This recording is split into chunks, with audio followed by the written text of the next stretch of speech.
bolivianos, autopista, la Sega, 2 bolivianos, a la Sega, autopista.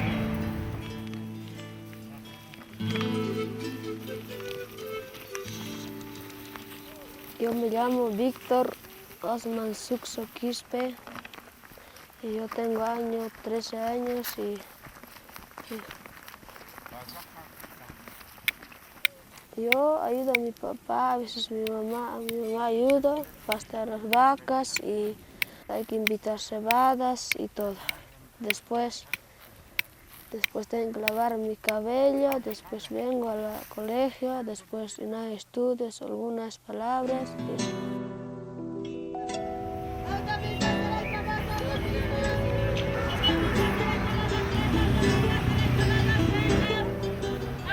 Víctor es uno de los más de 800.000 niños que trabajan en Bolivia, casi la cuarta parte de la población infantil. Y como Víctor tiene además 13 años, de acuerdo a la normativa legal boliviana que prohíbe el trabajo a los chicos menores de 14 años, Víctor es en los hechos un infractor de la ley. Pero como cuenta Pedro, que trabajó desde sus 7 años y logró estudiar y superarse, una cosa es una ideología o una utopía o un sueño, ¿no? Y otra cosa es la realidad.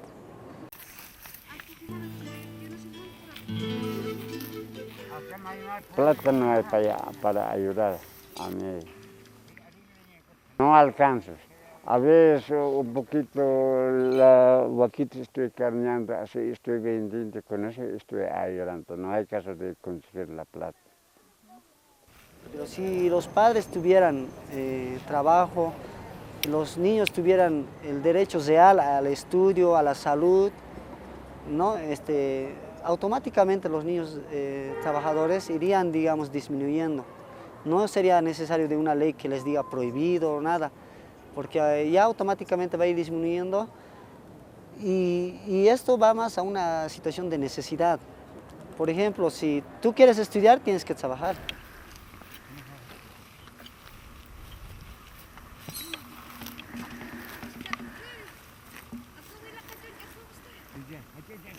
Si yo no trabajo, hay que estar pasteando las vacas, no tengo que entrar al colegio, pues no tengo plata sino nada.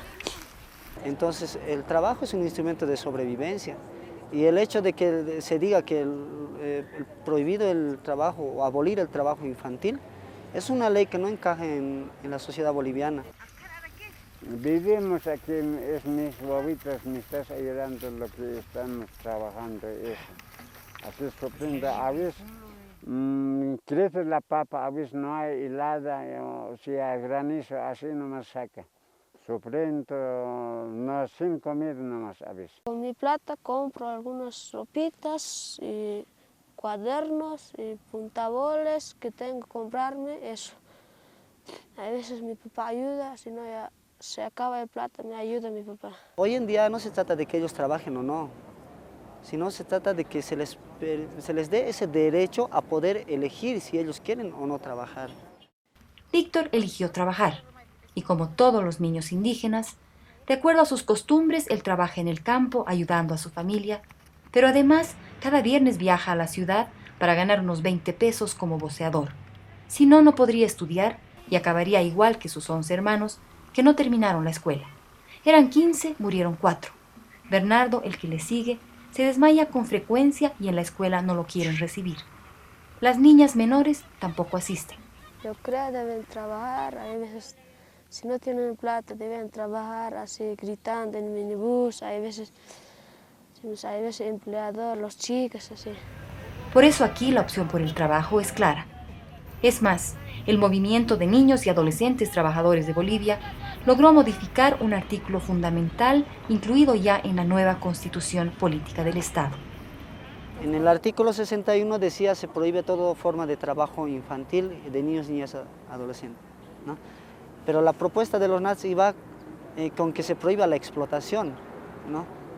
Y no así a los niños y niñas adolescentes trabajando. En Bolivia, más del 60% de la población es pobre. En el campo, 8 de cada 10 personas son pobres y 9 de cada 10 niños son indigentes.